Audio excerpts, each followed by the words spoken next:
Adega temos participado tamén en moitos proxectos europeos, participábamos nun Erasmus Plus no do Living Rivers, agora estamos noutro que é o Fluviatilis, sempre, bueno, moi relacionado co tema da contorna dos ríos, e sabemos a dificultade que ten pois traballar con administracións, con diferentes entidades, como este Erasmus Plus foi un proxecto con 3 países diferentes, con moitas entidades, e realmente é como hai que facelo, non? Porque é realmente interesante implicar a todos os sectores, pero tamén sabemos que ten moitas dificultades. De feito, é de agradecer que as administracións vos impliquedes nestes tipos de proxectos, porque hoxe en día realmente hai financiamento de Europa.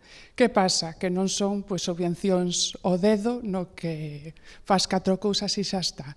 Non son este tipo de proxectos, saberás, non, que levan o seu traballo de redactar, de justificar e de realizalos, non? Que é o interesante que ver que unha administración local como é o Concello de Pontevedra que se embarque en este tipo de proxectos.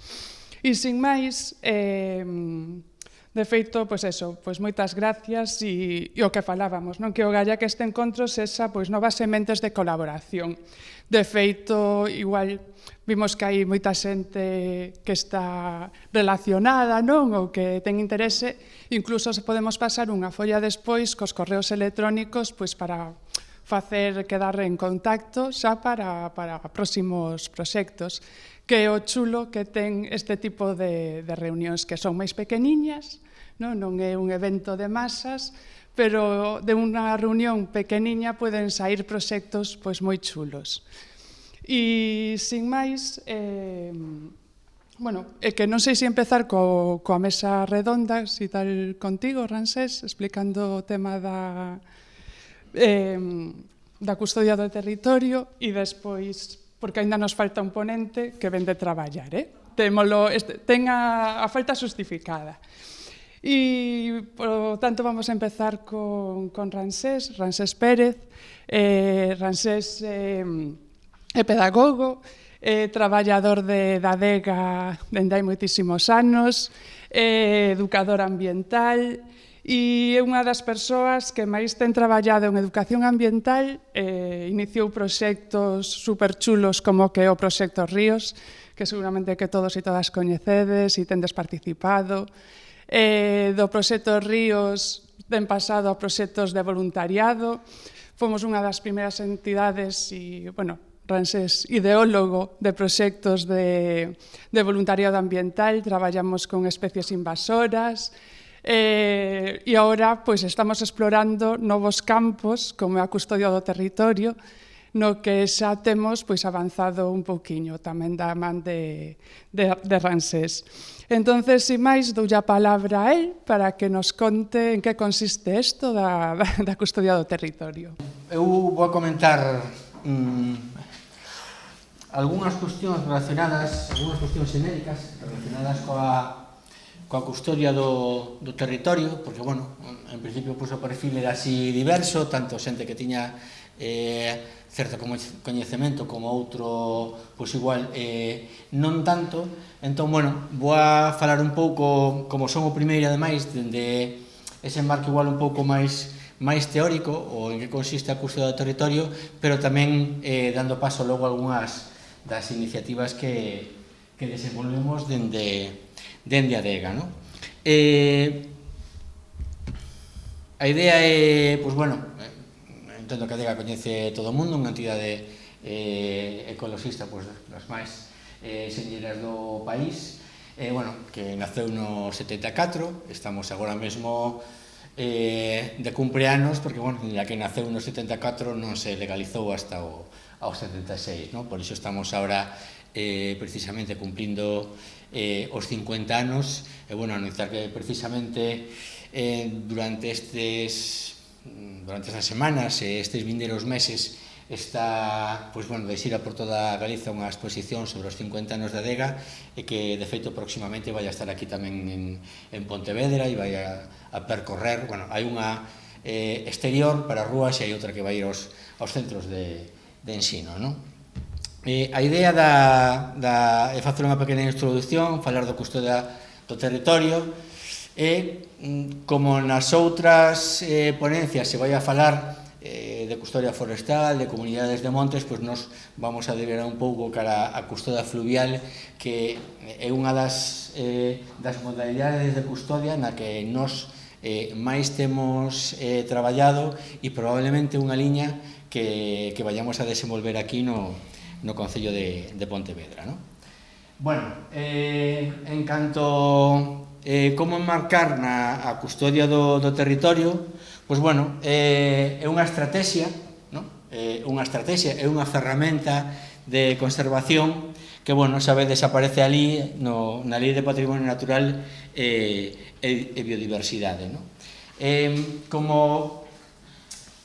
Como ferramenta que pretende é a conservación, non? Tanto de espacios que xa teñen valores en sí, pero como tamén daqueles outros que están degradados, non? E de alguma maneira, centrándonos no que vamos a falar logo, na caso de custodia do territorio entran precisamente ríos, regatos, lagoas, balsas, humedais, estuarios, que é o que en xeral se coñece como custodia fluvial e da que logo falaremos, non?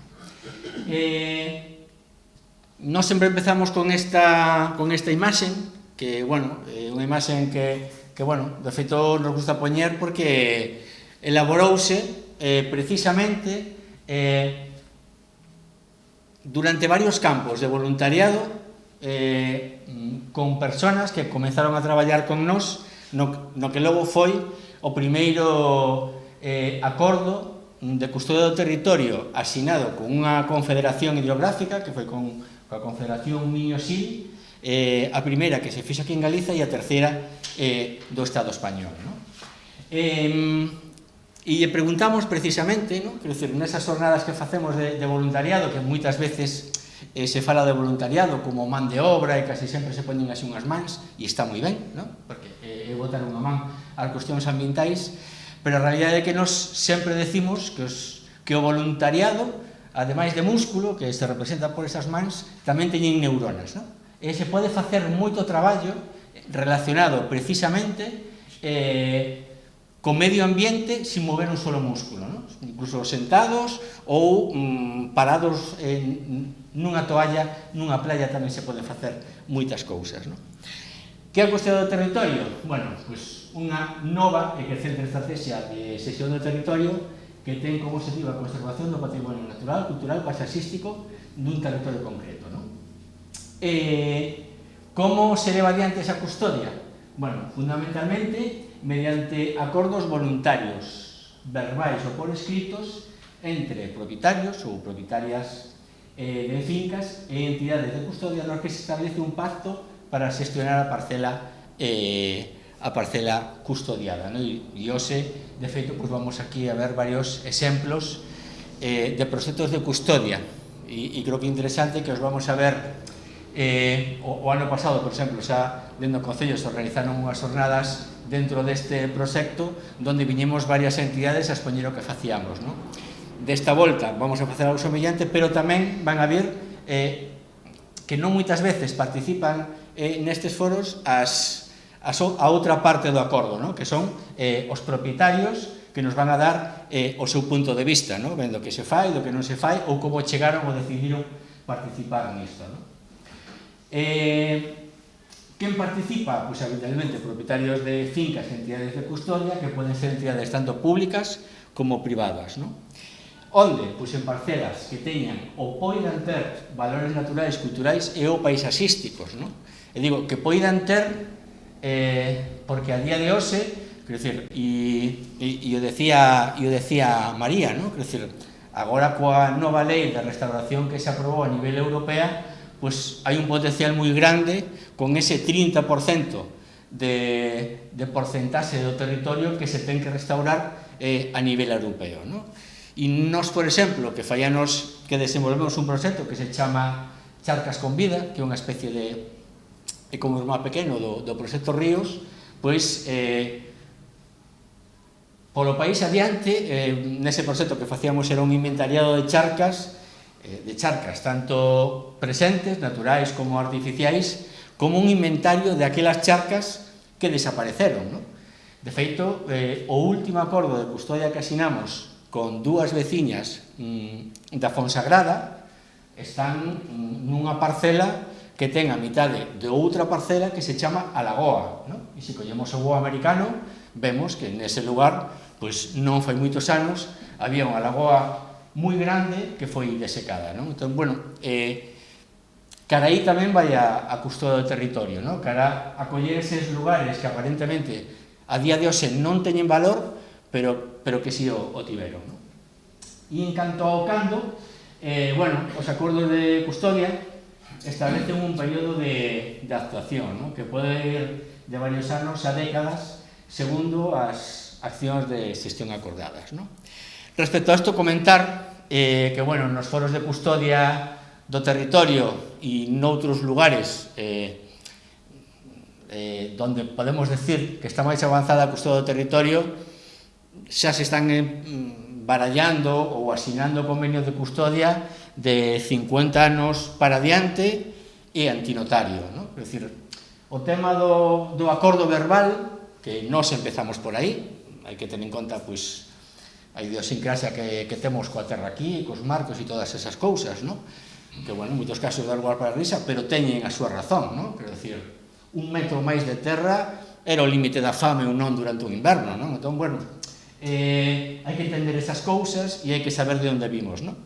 Entón, pois, os nosos primeiros acordos, precisamente para non crear rexeitamento, etcétera, etcétera, foron verbais, pero, bueno, xa non facemos ningún acordo dese tipo e, bueno, estamos plantexándonos tamén, como se fai noutros lugares do Estado, que os acordos de custodio sexan xa a longo prazo, non?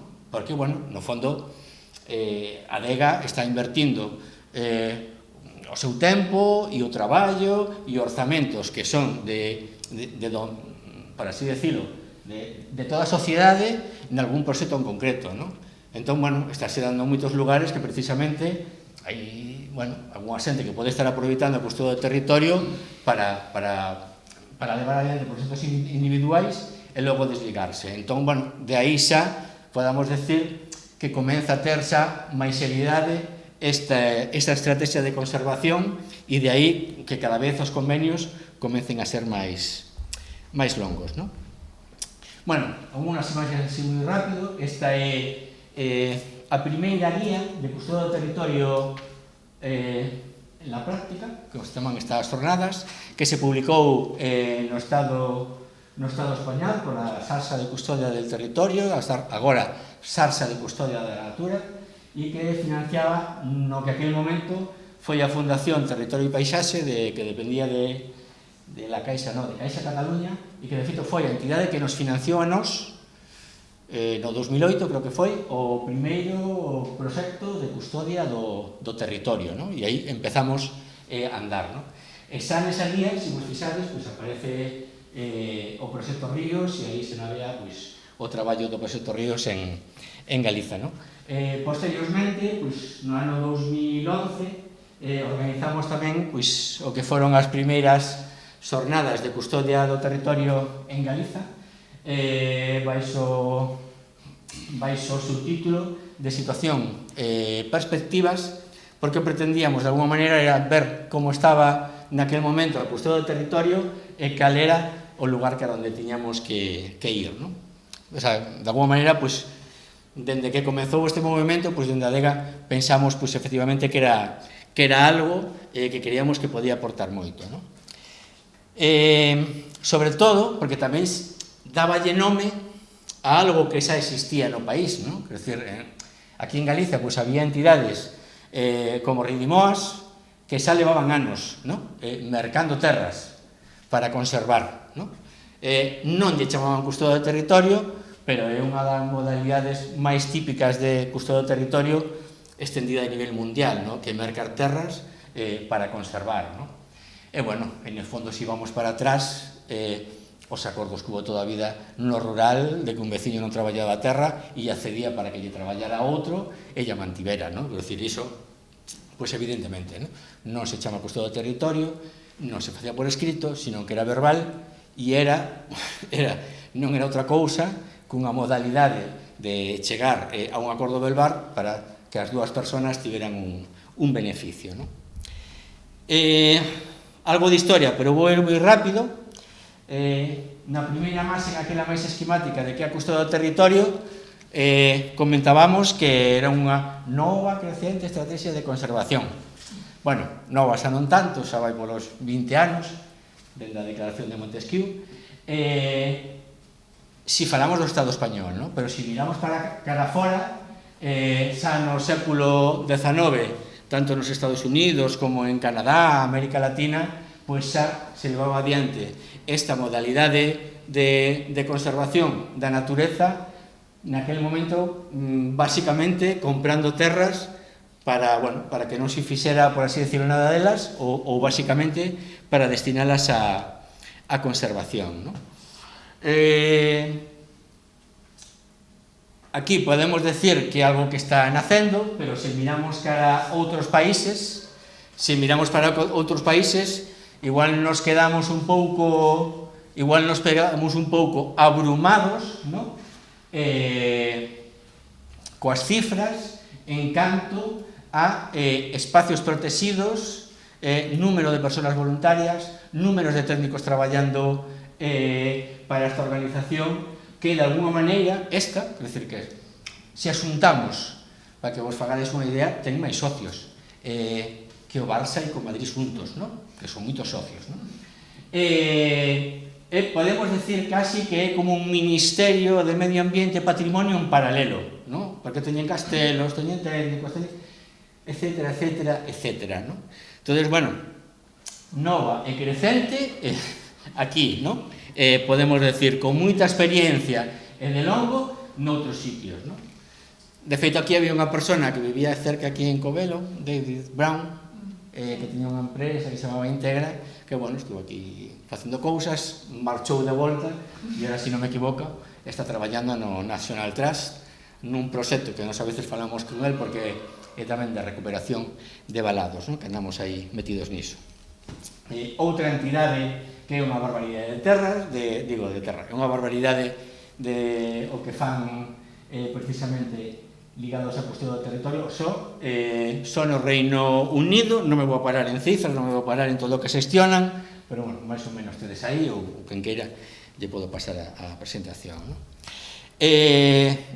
Máis cifras e máis números. Aquí no Estado, a primeira das experiencias, aí tedes así señor sinalando que nos criamos moito, con moitos e moitas, que é Félix Rodríguez de la Fuente, que no 75 crearon ese primeiro refuxio de rapaces de Montejo de la Vega, en Segovia, e que promoveu el mismo o que antes era DEN, ahora WWF. Despois de aí seguiron outras moitas entidades, que tamén tedes aí nomeados hasta chegar pois ao que temos nos máis ou menos a día de hoxe. Incluído a Fundación Territorio e Paisaxe, que salen en algúns lugares e moitos documentos, porque era algo así como obra máis que social ambiental de lo que era a Caixa Cataluña, e realmente foi unha das primeiras entidades e dos promotores máis potentes que hubo en Cataluña, e de aí se irradiou, de feito, o resto do Estado. Quer dizer, o que pode facer a obra social dunha caixa é unha barbaridade. Quer dizer, solo eles, prácticamente, esta entidade que logo desapareceu co banco, tiña aproximadamente un 12% do territorio catalán custodiado. Quer dizer, que é a rede natura que temos en Galiza, que é a máis cutre que hai en todo o Estado español. Somos os últimos en rede natura. Pois, ademais do que tiñan en rede natura o que o goberno, quero dicir, que a veces coincide, outras veces non, tiñan ese outro 12% de territorio custodiado.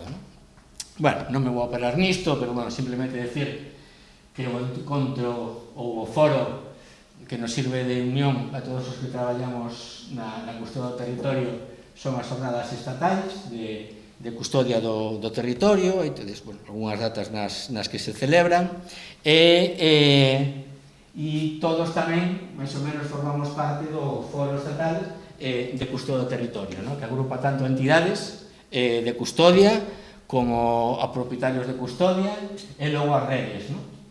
Aí tedes un mapa de España, pois, con máis ou menos as redes de custodia que hai, de territorio que hai a nivel territorial, non? Nos, ADEGA, Fragas do Mandeo, Sociedade Galega de Historia Natural, etc., formamos parte da Rede Galega de Custodia do Territorio e logo, pois, hai outras moitas, non?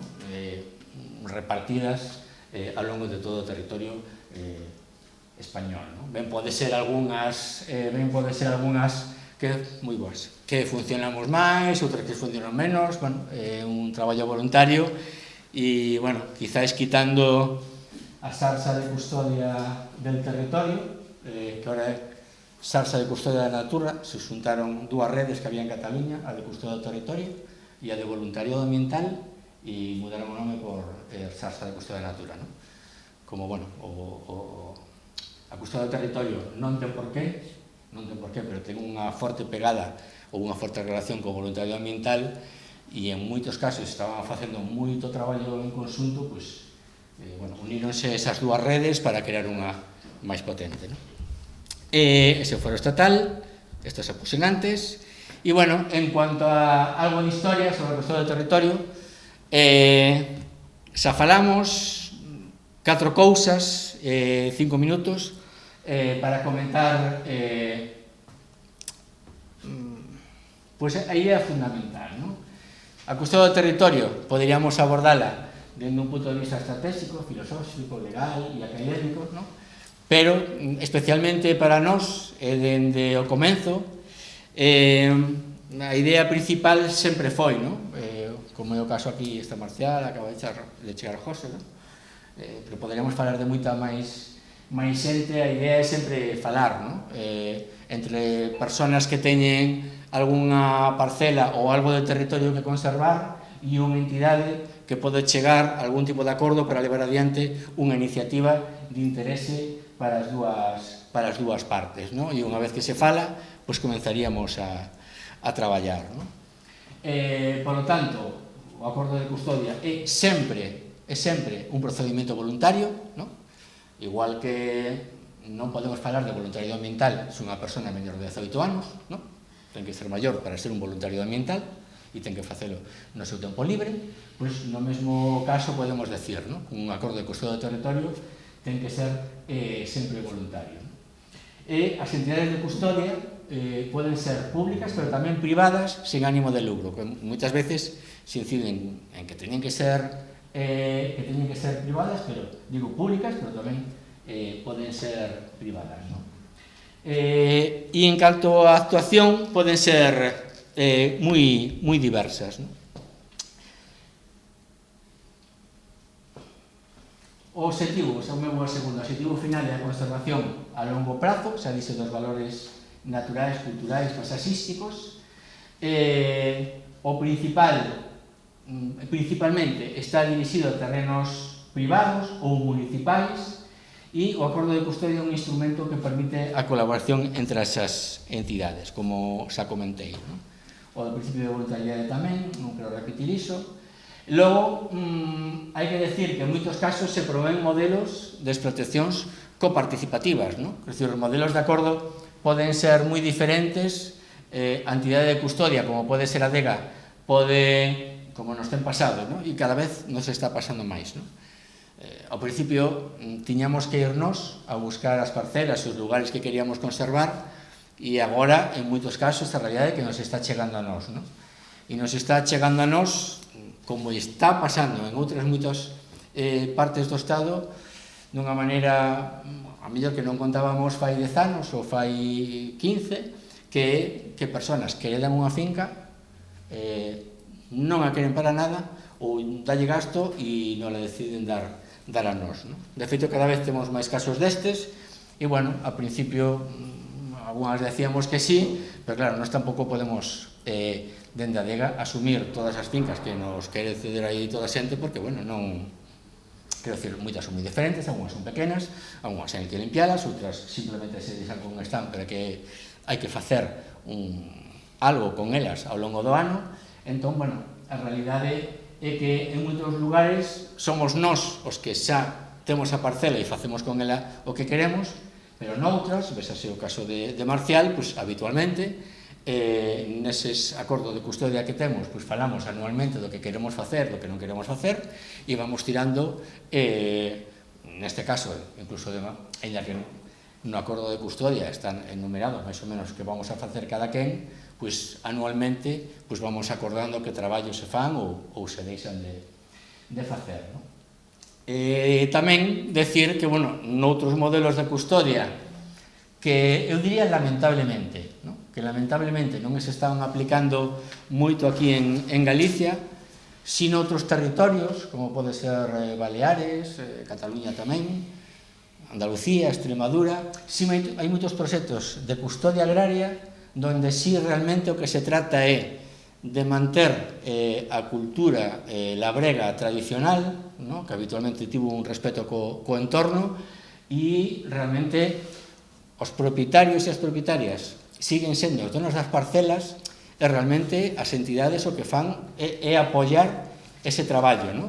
De alguma maneira, bueno, pois que non esas pallesas e palleses, no caso da xente do grupo ornitolóxico balear, por exemplo, de Mallorca, de Menorca, que non callan na tentación de sumarse á agricultura industrial e aí, pois, en vez de facer determinadas tareas pois que requiran o uso de pesticidas, herbicidas, etc., pois facer determinadas actuación con colaboración, por exemplo, de voluntariado ambiental, non? Ou crear charcas, ou instalar caixas niño para que certas aves insectívoras se alimenten de certas plagas, instalar e facer seguimento de caixas e de colonias de morcegos para que incidan tamén nas plagas, etcétera, etcétera, non? Entón, bueno, están esas dúas modalidades, non? Na que hai unha xestión do territorio directa por parte da entidade ou por parte do propietario ou propietaria, ou unha que pode ser tamén intermedia, que se dá tamén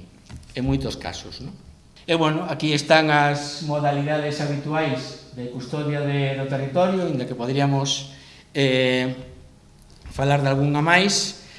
Bueno, a custodia do territorio ten unha peculiaridade, e é que non hai unha entidade e un propietario ou propietaria, sino que o lugar onde vamos a actuar en boa medida é dominio público hidráulico. Pasa o mesmo coa custodia litoral. Entón, bueno, ten esta peculiaridade de que aquí hai que chegar a un acordo cunha administración que é a que xestiona ese dominio público hidráulico, non? Aínda así, como para as cuestións tanto de actuación como de restauración como de promoción de proxectos nos ecosistemas fluviais, hai que ter esa visión de conca, non? É dicir, nós igual pretendemos conservar ese anaco de río, pero non nos podemos esquecer, non? Do que hai 100 metros abaixo e do que hai 1 kilómetro ou 2 ou 5 ou 10 para arriba e o que hai nas marxes, non? Entón, bueno, nos aquí, por exemplo, en algún caso conseguimos acordos de custodia, como se dixen antes, por exemplo, con Confederación Hidrográfica Miño-Sil, no TEA, no río TEA, para custodiar un anaco importante deste río, pero noutros, por exemplo, como o río Arnego, con Aguas de Galicia, a verdade é que nunca chegamos, bueno, en palabras de técnicos e técnicas que traballan en agua, pues bueno, non, como que non se cree nesta figura, ¿no? de conservación. Pero sí que, por exemplo, no río Arnego, pues xa empezamos coa parcela de Marcial, pero logo a partir de aí se sumou algún outro veciño e sí que vamos tendo xa con esa visión de conca unha importante do territorio que está precisamente ao redor do río Arnego, que xa podemos decir que se están levando adiante iniciativas de conservación, ¿no? E, bueno, unhas imaxes así moi rápidas do río onde estamos actuando, TEA, Tambre, estamos facendo tamén eliminación de invasoras no Limia e no Pibei. E este o Arnego, onde estamos, do que vos vou a falar, creo que ven agora Marcial, non? Bueno, só ensinarvos unha cousa e remato xa. que xades aquí... Bueno, este é un proxecto que, bueno, cando existían os GDRs, e con isto xa remato, foi un proxecto que fixemos co GDR 20 e que basicamente consistiu nun acordo de custodia. Naquele momento non era un acordo de custodia en sí, pero era un preacordo de custodia que logo, bueno, pues quedou aí fallido porque esta entidade desapareceu, ¿no? Pero foi un acordo de custodia entre Adega, Augas de Galicia, que o que facilitou foi non ter que pedir permisos para facer todos estes proxectos, sino que fixemos como unha especie de preproxecto para todo, e despois, a partir de aí, desenvolvimos todos os proxectos de un tirón. Se levaron adiante nestas 3 vacías todas esas iniciativas que vedes aí en colaboración con todas esas entidades, ¿no? Que vedes que hai dende grupos ecologistas, asociacións de caza e pesca ou asociacións culturais, ¿no? E, bueno, e aí fíxose pues, realmente un traballo ben interesante con todas esas entidades. E, bueno, hubo un traballo aí pues, desde recuperación do muiño como colonia de morcegos, que a día de hoxe é un dos lugares máis interesantes para estas especies a nivel fluvial, a eliminación de invasoras, a recuperación de pasos, coa asociación o Fervedoiro, a recuperación de lavadoiros, bueno, particulares que hai en Cuntis, ou a creación dun treito de pesca sin morte, ¿no? E rematasá dicíndovos que na web de Adega está colgada esta guía con información de cada un destes proxectos, o proceso que levou a eles e algúns dos resultados. E hasta aquí. Bueno, pois seguimos entón. Como vedes, bueno, Ramsés pode estar falando infinito de temas de custodia. Bueno, eu creo que é un apaixonado de todos os temas participativos que poida haber.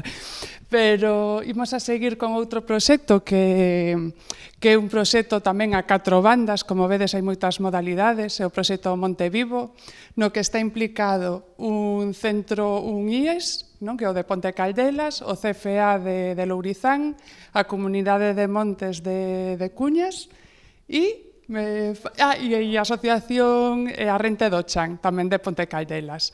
Entonces, voulle dar paso, non sei quen vai a falar primeiro, si Carmela ou Susana. Bueno, empezamos con Susana e logo Carmela. Bueno, Susana é profe de Xeografía e Historia do IES de Ponte Caldelas e Carmela Alonso é profe do CFA de Lourizán, profesora de Educación Ambiental, de Conservación Ambiental, uso público, é dicir, sabe moitísimo destas cousas. Doulle paso a Susana, entón. Gracias por convidarnos, porque... Bueno, nos empezamos de outra maneira completamente distinta, pero estiven aí chequeando o que decía Ramsés e digo, bueno, creo que cumplimos, creo que a cosa vai ben. Que é, como, quen, onde, cando, creo que teño contestación para casi todo. Pero, bueno, o máis salientable creo que foi algo no que nos metimos e logo entendimos que era custodia do territorio. Cando empezamos exactamente non o sabíamos. O que fixemos foi dar unha resposta educativa a un problemón que se nos viu en rima, que foi os incendios de 2017, que, bueno, cercaron todo Ponte Caldelas e este é o noso instituto. Nos estamos no terreo de unha comunidade de montes, a comunidade de montes de Cuñas, ese, bueno, foi cedido para facer o instituto, e nos non sabíamos nin eso, xa cando sucedeu o incendio casi non sabíamos nada da nosa contorna, non? Realmente aquí o que sucedeu foi que un drama se convertiu nunha oportunidade educativa, e a verdade é que ahora estamos contentísimas de todo o que levamos vivido estes anos, da man imprescindible de Lourizán, que foi así o noso guía profesional. Foi todo salvo o incendio, o resto foi todo unha fortuna. Vale, pois estos son parcelas privadas, pero todo isto xa forma parte do comunal, e fixados que por aquí ven o río de Ponte Caldelas, o río Verdugo, que fai un cóbado preciosísimo que ignorábamos, porque o que tiñamos era unha montaña, unha muralla de eucaliptos. Eu levo ali traballando, non sei, 15, 16 anos, e pois estas son as nosas ventás, por exemplo, do departamento, e cando veíamos, o que veíamos era eucaliptos, non veíamos nada máis. E escoitábamos un río alá, non se sabía onde. Non sabíamos onde estaba. O sea, es que é tremendísimo. Bueno, entón, cando se queima toda esta superficie, absolutamente toda, e rodea a vila e demais, e o noso instituto é kilómetro cero. E realmente foi unha resposta que tiña un pouco que ver co espírito do propio instituto. Este instituto, cando eu chego xa herdamos, digamos, todas as persoas que chegamos aí en determinado momento, herdamos unha liña educativa ambiental que era, poñer en valor a contorna, o noso alumnado ven de 3 concellos moi rurais, pois darlle moitísima autoestima de onde proceden, que van a ser os detentadores do territorio nos próximos anos, van a ser casi todos e todas comuneiros nas súas parroquias. Supoño que de aí sairán os seguintes alcaldes e alcaldesas de Ponte Caldelas, Alhama e Fornelos, porque se é o instituto público de toda esa comarca probablemente saian de aí. E entón xa desde hai décadas hai un desexo moi grande de ser relevantes ambientalmente na nosa contorna, de que o noso alumnado estea moi afouto do territorio que pertence e que se vinculen afectivamente a él, non só desde a experiencia da súa casa, sino desde a experiencia colectiva desde o instituto. Entón o incendio foi como un drama moi grande, evidentemente, pero rapidamente surdiu esa sensación de temos que facer algo porque aquí non vai vir ninguén a botarnos unha man. Perdón? Como que non vos íbamos a botar? Vos sí, claro. No, dicía, perdón que non te escoitei ben. Entón, recollendo un pouco o que decía Rancés, que significa para nós un pobre instituto medio a 15 kilómetros dunha vila, pero que casi ni tanta xente sabe onde está Ponte Caldelas, non? Que significa para nós a custodia do territorio? Sobre todo o que significa é unha oportunidade de facer un ensino relevante, de que sexa un ensino que realmente cala e crea cidadanía proactiva e cidadanía comprometida e cidadanía con vínculo co seu territorio. Entón, eso para nós é casi o máis importante, é dicir, o que facemos dentro das aulas está moi ben, pero eso que facemos dentro das aulas ten que servir para esas persoas que están en construción, tamén nós como profesorado estamos en construción, pero tamén para a nosa sociedade. Entonces facemos eso que se chama aprendizaxe e servicio. Así que a custodia do territorio, sin non saber que era o que estábamos facendo, se convertiu nesa prolongación desa liña ambiental, pero con un problema que había que atacar e que había que resolver. Así que para nós é unha oportunidade educativa, pero tamén é unha maneira de dar unha resposta concreta a un problema real e, polo tanto, encamiñar a noso alumnado a, darlle ferramentas e habilidades para que cando hai problemas concretos hai que buscar solucións reais e que teñen que realmente sentirse, aludidos ao que acontece no seu arredor. Pero además foi moi chulo porque, aínda que nós estábamos formulando eso, o noso alumnado tamén formulou desde o primeiro día que se sentían aludidos, que había algo que facer, porque es que o espacio estaba así de feísimo, o sea, es que isto era o que nos rodeaba. Isto era o que tiñamos ao asomarnos as ventás, entón, había que actuar, claro, non? E é moi chulo ver como o propio alumnado demandaba, unha catarsis, porque tamén eles viven en moitísimas aldeas que tamén se queimaron, foi realmente unha experiencia moi dura. E así surde esta historia, un cúmulo maravilloso de casualidades, pero que, digamos que o que máis nos fortaleceu era que nos vinculaba de unha maneira moi creíble como profesorado, que non estamos aillados, sino que estamos aí e que conectamos ademais con intereses da comarca. Porque o que vimos a medio prazo, coa maravillosa colaboración de Lourizán, é que estábamos tamén creando unhas redes de futuro para o noso alumnado. O noso alumnado non todo vai a facer estudios superiores, sino que se van a vincular ao territorio, ou se van a quedar, ou estaría ben que algún se quedaran, desde logo, e están atopando, a través deste proxecto, están atopando vías laborais que acaban en irse a estudiar a Lourizán e logo volven como monitores, entón estamos aí como cerrando un círculo que realmente es que nos ten moi emocionadas, porque son camiños certos de facer proxectos vitais relevantes, non? Entón, eu preparei así que estas dúas diapositivas, pero nos temos todo colgado, entón, se queredes chegar a onde estamos para ver toda a información que temos, metedes no buscador IES Ponte Caldelas, que vos leva a nosa páxina sosísima oficial, e xusto ao final, pois aquí un apartadiño, aparece Proxecto Montevigo, vale? Aí con a nosa icona, que é un petróglifo de Tourón. Isto xa fala tamén dese desexo que sempre tivo o Instituto de estar conectado coa súa comarca, coa educación patrimonial. E entón aquí temos unha páxina chulísima, digo chulísima porque a fixo unha compañeira miña, Isabel Torres, que tiña que estar hoxe aquí tamén, que leva traballando, dinamizando por parte do Instituto o proxecto e que ten todo volcado na rede por si queredes curiosear. Entón, pois eso, ao poñer IES Ponte Caldelas, baixades e sabedes aí o acceso ao Monte Vigo. Entón, isto está estruturado en 3 fases máis ou menos, vos conto rapidamente en que consistiu. Temos aquí un pequeno vídeo, pero estive observando que creo que non hai son.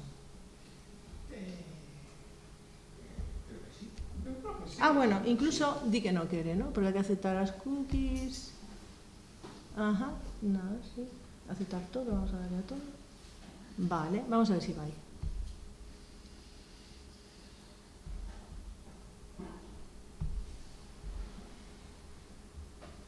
Aquí, esto se vai. Vale, vamos a ver si vai.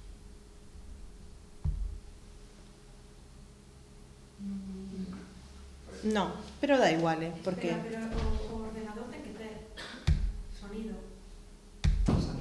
E agora?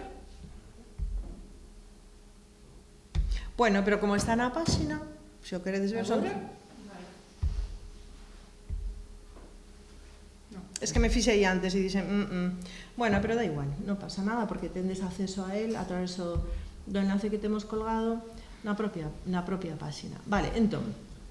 Bueno, aí foi un vídeo que preparamos así para difundir o proxecto cando entramos xa na fase de difusión, e temos tamén agora no inicio esta publicación que acaba de pedirnos convidarnos, digamos, ao Ministerio de Educación do estatal, vale, para que participáramos en esta colección de boas prácticas de educación para desenvolvemento sustentable, e elexiron a nosa experiencia, que a verdad que nos enche, pois non sei, de orgullo saber que estamos... Sí, a verdad que sí, porque es que quero decir con isto que empezamos de unha maneira tan humilde, tan só vamos a facer isto e nada máis, e agora realmente temos algo que eu creo que ten un calado, que ten unha importancia moi grande coas súas debilidades, o sea, se facemos o análise DAFO, ese famoso, pois temos fortalezas, amenazas e de todo, non? E efectivamente, e unha delas é que isto é un proxecto voluntario. Entón, como é voluntario e para todas as entidades que estamos é voluntario, pois eso é a debilidade en sí mesma. O sea, nos realmente somos profesores de tropecientas cosas e para facer isto ou o metemos nas nosas programacións e entón pois deixamos de facer algunha cousiña e nos vamos a fora ao monte, ou senón, pois es que non se mantén. Porque ahora, falaremos de máis cousiñas, pero a cousa é que isto necesita traballo, mantemento, estar aí e non somos un instituto, entón, pois... a cuestión é que cando se queima todo ese territorio, pois esa asociación local, a Rente do Chan, son moi activos e deciden en varias parroquias empezar a funcionar, pois a reter o terreo, porque claro, van moitos terreos en Ponte Caldelas, como sabes, están en pendentes, así que se iba ao chan, iba a chover, todo eso, se botan pacas, non sei que, e en esa asociación había unha persoa que era compañeira de Lourizán, que foi o que vos falou, quizáis. Como surdiu a... Eso podes contalo ti. Sí. Bueno, crees que... Sí, claro. Claro, vente para aquí, sí. Pois, a ver, como xurde en Lourizán? En Lourizán, eu solo leo a prensa. Vale. Entón, un mal día, podemos decir un bo día, un mal día. Non, mal día. Un mal día, o 17 de outubro de 2017, xa 2 días despois do lume, do 15, pois vexo a noticia, e vexo esa foto, a das porterías queimadas, non? Entón, digo, mima, un centro educativo, un centro de formación asoballado polo lume, non? Entón, inmediatamente me dixo o anterior xefe de estudios, que xa non está con nós, José María Gras, e como veterano de moitas batallas e de moitas tarefas e moitos traballos, en canto lle digo, eu creo que temos que ir a ese instituto. Eu creo que temos que botarlle unha man, eu creo que temos que facer algo. En min os lumes sempre foron, xa o 2006 me chegou ben, non sei se vos acordades de Rianxo para o Mundo, e xa, a min xa na vaga de lumes do 2006 me despertou aquel conselleiro asolagado tamén polos lumes, que recordo que dixen, bueno, pois hai que botarlle unha man, e de repente pois tamén me botei ao monte, que estaba en Rianxo na formación ocupacional, non na formación reglada como tuven que estar despois, estou na reglada, casi por obriga profesional. Pero xa na vaga de lume desde 2006 despertei a unha cousa clarísima, que era que todo o mundo estaba preocupado por as árbores, por as infraestructuras, por o Caldera, e sobre todo por as persoas tamén, pero bueno, eso como un paréntesis, non? As persoas por diante. Pero no 2006 nadie se daba conta aínda de que o peor, o que máis sufría nun lume era o chan. E a min había tido a sorte nese ano, cos fillos estudiando en Santiago, de ir a unhas conferencias de unhas investigadoras. E como boas investigadoras, divulgaban o que investigaban, e concretamente o 8 de marzo dese ano pois había unhas xornadas de mulleres investigadoras, e me acordo que María Xosé Monse Díaz, non é María Xosé, Monse Díaz, investigadora do CSIC, ali na misión biolóxica, non é misión biolóxica, ali era Instituto de Investigacións Biolóxicas, non? En Santiago. A misión tamén pertenece ao CSIC, e ese Instituto de Investigacións Agrobiolóxicas de Santiago, ali, estaba Monse Díaz, non? E de repente, naquel foro de Fonseca, pois explicaron a aquelas mulleres que tiñan unhas investigacións de recuperacións de chans queimados e tal. E eso quedou en min, quedou aí. Nesto do subconsciente, unha noite do 16 de agosto do 2006, pois treboaba, non sei se recordades incluso os alogamentos que había en Vila García, que algún que se quedou ca agua aquí nos ascensores, e entón era a festa da agua, do San Roque, era a festa da agua, pero treboaba. E eu de repente aquela noite, pois é como un trono, me despertou, saltei da cama e digo, mima, o chan, eu estaba en Rianxo, e digo, mima, aquela xente, todo ese chan para a ría, xa, claro, os mariñeiros, eles moi tal, xa estaban dicindo, que se nos ven aquí, xa nos vai morrer todo o marisco e tal. E dije, e o monte, quen se acorda de que vai morrer o monte, de que o monte se vai quedar sin chan? E eu recordo que me botín ao monte e estaba en xardinería en Rianxo, e entonces, aquel 17, 18 de agosto, eu cheguei a Rianxo e dixen ao alcalde e a toda a comitiva, me vou para Santiago, vou recopilar a documentación para transferir a investigación, que é, ao fin e ao cabo, a misión dun técnico, que é o que sou, un técnico de explotacións agropecuarias. Pero é curioso, non, que ningún técnico forestal despertara a eso. Despertara a eso de poñelo ao público, de que eu recordo unha frase do telediario da Dúas, porque é verdad que en canto lle dixen ao alcalde que me marchaba e que iba a facer algo por recuperar chans queimaos, primeiro non, despois sí, porque son bastante teimuda. É verdad que teño que recoñecer que tanto Serafín González da Sociedade Galega de Historia Natural como Monse Díaz viñeron das súas vacacións en agosto a darme todas as instruccións para poder facer parcelas de piloto, de transferencia, e así me botei ao monte. O que si me planteou o Concello naquele momento de Rianxo, pois vale, todo o que fagas ten que ser retransmitido. Pero se vexo unha cámara e xa me asusto. Porque eu, claro, eu digo, bueno, como Juanita sin miedo, non? Ala, veña, pois tú manda o que queiras. Viñeron todas as cadenas. E me acordo sempre a Dúas, e era un dos meus comunicadores favoritos, que ten un irmán que tamén é periodista, como se chama? Que era daba os Lorenzo Milá. Vale. E o Lorenzo Milá, digo, mira, aquí sigue un profesional. Porque eu recordo que eu falo como vedes, como a cotorra, e non teño nin guión nin tema, non?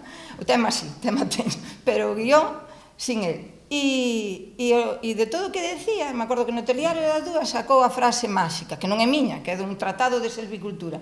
Hai solo sin árboles, pero non hai árboles sin solo. E isto, tamén creo que é a veces cando das, me acorda sempre tamén un libro aquí do Ramsés, que que dice hai que picar na pedra, e de vez en cando das así unha e toca, e abre, e racha, a pedra racha tamén, non? Porque isto de educar ambientalmente é como picar na pedra, non? Pensas que nunca vas a dar feito.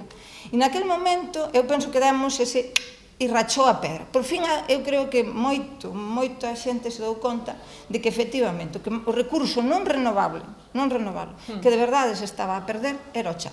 E como ben recordará aquí a Susana, pero eu recordo como arrancou tamén aí, aí o primeiro que nos dou Isabel foi un zumo de mazá. Ai, é verdad, sí. Acordacheme sempre. É dicir, nos recibiron, a min e ao xefe de estudios nos recibiron como agua de outubro que era, e nos recibiron que nos sentimos tan ben acollidos que dixemos, por suposto, aquí vimos nós. E o primeiro era dar os primeiros auxilios ao chan, se te acordas, materia orgánica, sementes, e bueno, un pouco poñer o chan a vivir, porque o chan realmente estaba morto. E ainda hoxe, 8 anos despois, a veces te encontras, eu ainda, como a todos os cursos e tradicionalmente, pois xuntome con Isabel ou os que estén disponibles. Esta vez Isabel xa está tendo aí un relevo cun rapaz novo, con Fran, que sana envidia, xa me gustaría a mí no meu centro. Pero bueno, o caso é que eso, percorremos e como entidade de custodia ou como entidades de custodia que somos, o que si vimos é que todos os anos esas reunións que decía Ramsés, pois de facer, de ver que vamos a facer este ano, falamos de morcegos, co Fran, que parece un entusiasta dos morcegos. Eu da bichería non che son moito. Eu son un entusiasta, por exemplo, de que vexo que, por exemplo, ali colle unha especie amenazada do caurel, semente, a Santolina semidentata. E aí vai. E aí vai. E como vai, Oye, vai mellor ali que en Lourizán, porque en Lourizán son desgraciame todo o que famos. Teñen unha habilidade especial. E en cambio ali, teño xa regeneración natural da Santolina semidentata e podo tamén recollela, non? Ben, eu voume do 2006 ao 2017 porque e podíame vir antes, non? De onde me ven a min a custodia? Venme da adopción, pois eu antes xa che quería preguntar, é dicir, que diferenciamos de adopción, te acordas? Proxecto Ríos, pois inspeccións, que vimos inspeccionando dende hai moito, desde o 2006 tamén. Eu, por lo menos, vos un pouco antes, pero eu empecé no 2006. E me acordo que da inspección pasábamos á adopción. E eu adoptei o Louriñas, pois tan pronto viñen para Lourizán, xa era o meu neno adoptado, non? Adoptado. E da adopción á custodia eu penso que hai medio chanzo, non hai ningún chanzo inteiro, non? O que si hai é esos acordos verbales, pero logo hai esos acordos de papel. E o primer papel, ben certo é, que si que asinamos, foi enseguida me din conta que aquelo era unha cuestión de custodia. E que pero mirade para que sirven os papeles, vale? Eu, por eso, a veces, con cousas que me interesan moito, non firmo papeles. Porque é firmar un papel e parece que xa se estragou a cousa. Porque, mirade, co acordo este de custodia, que quero aquí recordar a Susana, Comunidade de Montes, a nosa dirección, eu, a equipa delas e tal, do Monte Vivo, e firmamos tal, aquí se utilizarán especies autóctonas. Sí. Primeiro acordo de custodia. Chega a Comunidade de Montes, Ence dalle aí 2.000 euratos, ou non sei que mierda de euratos lle dou, e de repente carballo americano. Dixo, xa fastidiamos. E temos por ali ciscaos, quer currubra, salpicaos por ali, eu cada vez que os vexo, poñenme encarnada a min de encarnados que se poñen eles, porque, lóxicamente, eso xa é unha primeira contrariedade co espírito deste acordo de custodia, que era pois o emprego de especies autóctonas, preferentemente que estén vulnerables, o sea, no catálogo de amenazadas algunha, ir introducindo algunha especie tamén que poidamos potenciar para mellorar. Por certo, non encontro os prunus lusitanica. Sí, están. Non encontrei este día. Sí. Bueno, pois esas cousiñas que vamos aportando á biodiversidade desta parcela, tratando de facer unha paisaxe que non arda, e claro, que deses comenzos de controlar eucalipto, de controlar eso que sale despois do lume, que é incontrolable, porque sobre todo na acacia, e o falábamos con Marcial, na acacia de Albata, pois hai un problemón aí aínda gordo. Aí está, mira. Hai un problemón aí gordo e co pelado facemos algo e vamos facendo. Fixamos ao principio con arrinques do rexenerado de acacia que había, arrinques dos brotes de eucalipto, o sea, eso máis ou menos nunha área. O que temos marcado desde o CFEA un pouco como máis obxectivo así de proximidade ao centro é o que é o buffer, é dicir, os 50 metros da franxa de defensa de biomasa, non é dicir, de control da biomasa nos 50 metros, polo menos a nivel legal, que pide esa máxica normativa de lei de prevención de lumes, que ainda hai que darlle moitas voltas desa lei de prevención de 2007, que xa lle deron voltas, pero para atrás, eu creo, hai que darlle voltas para adiante, porque está claro, sobre todo nos investimentos, non se está a investir o 80% en extinción e o 20% en prevención, e así non vamos a ningún lado, non? E aquí nos pretendemos justamente que o 100% en prevención e que transformar esa vegetación nunha vegetación cada vez menos pirófita, non? Unha vegetación que non arda, porque si poso o mapa primeiro, e a mí unha cousa que me tocou tamén, tan pronto cheguei aí, vin todo negro e vin aquele espectáculo dantesco no 2017, é que había unha carballeira, pero intocada, verde como un xarro, como di miña nai, está verde como un xarro. E dice, aquí, nesta, está unha carballeira preciosa. Ainda comemos eu, máis Isabel, un picnic ali este día, que era Día dos Dores, ali, sentámonos as dúas ali a comer o picnic e mirar para a carballeira. E esa carballeira estábamos dicindo algo, xa era a primeira lección, aquí ardeu todo, isto non, isto librouse porque ten máis humedade, outra vegetación, e todo isto negro, non?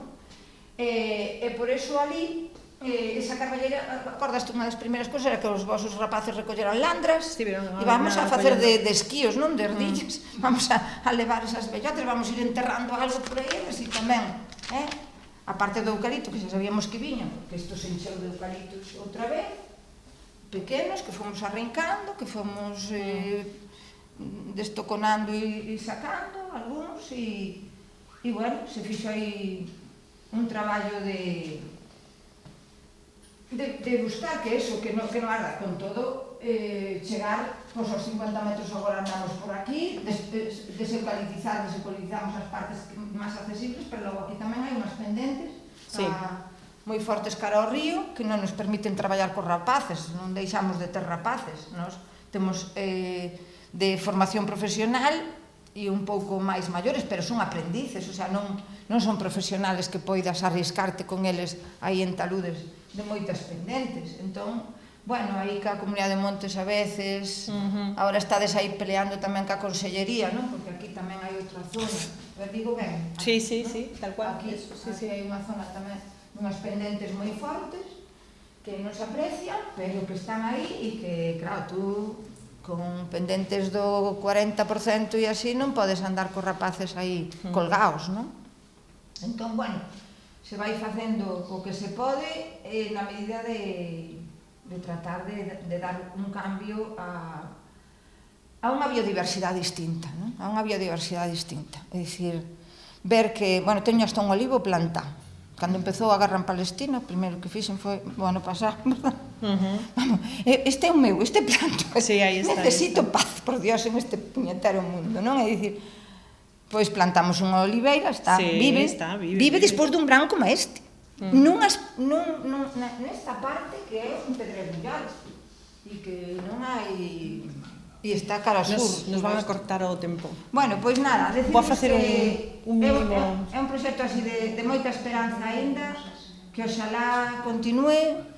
Esperemos que sí. E aquí hai xente que vamos maiores, pero que non... Bueno, a ver, eu creo que sí. Quería só facer así un mínimo compendio, non?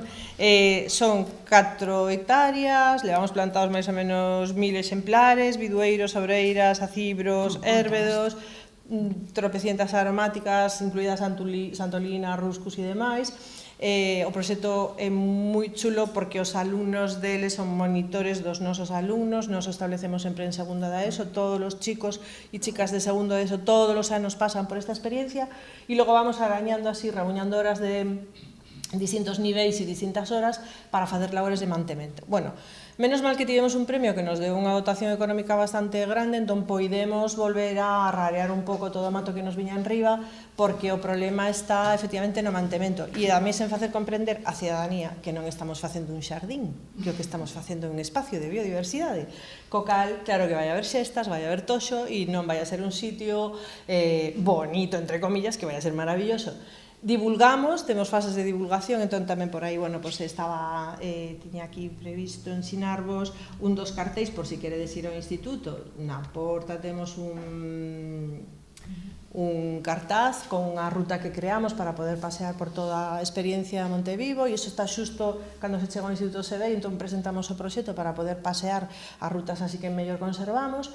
E, bueno, resumo, a veciñanza está disfrutando do espacio xa, a pesar de ser da Comunidade de Montes, a veciñanza disfruta del.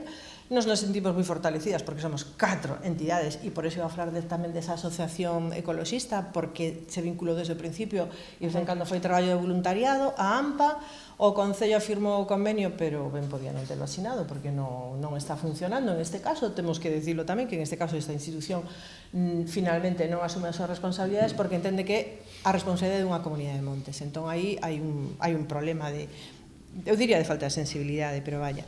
E ora en que fase estamos? Despois de restauración, para nós non foi custodia, foi primeiro restauración, foi cuidado, foi cicatrizar o que había aí, despois foi o mantemento, e ora estamos na consolidación, que é o que máis nos está costando. A consolidación é, temos que seguir con isto, teñe que seguir o alumnado, ten que seguir o profesorado, nos iremos e nos queremos que isto siga, porque senón sería un traballo que só levamos, en termos de natureza non levamos nada, só levamos 7 anos, 8 anos. E necesitamos moitísimo máis tempo para que realmente aí este ese bosque autóctono que estamos desexando, non? Así que estamos en pleno proceso de divulgación, de sensibilización, de que as asociacións, a AMPAs, veciñanza, fagamos xornadas de voluntariado e que o propio alumnado se vincule. Con sorte de que parte do noso alumnado logo acaba con esta xente e volven de monitores e entón pois tamén eles... Recordo de Noelia. Sí. Así que, moi resumido, porque creo que xa nos tomamos moito tempo, ahora estamos dando últimas fases, xa empezamos con micorrizado, xa estamos facendo outras experiencias, con observación de mamíferos, xa entramos na rede de MONMAT, estamos facendo ciencia para a cidadanía, facendo inventario de outras cousiñas, todo a nivel educativo de ensino secundario público, que é moi humilde, por outra parte. E isto é todo o que vos podemos ofrecer. Só vos podemos ofrecer unha historia de ilusión. E xa se queren dar baños de bosque, casi tamén, sí. Pois puxen aquí tamén, bueno, pois eso, o texto do custodia, está todo colgado na web, vale? Entón, así podedes curiosear en esta web, e, bueno, pois aí estamos, así, un determinado momento, un grupo de persoas que se suscribiu con convenio e xa está. Claro, o sea, que hai que poñer en valor ese territorio. De feito, dai imos pois, a Salvadocando, non? A Rebordelo, que temos con nos aquí a José Justo, que é o presidente da comunidade de Montes de Rebordelo, e ademais pois, técnico superior en control de educación ambiental e é o impulsor, non? Dun proxecto de custodia do territorio que é o culto da Iresiña en Rebordelo. Entonces, nada, se paso.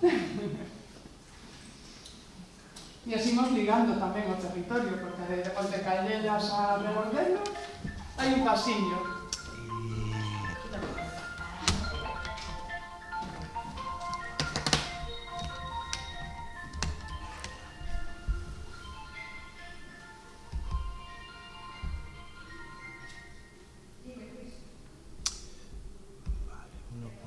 Directamente.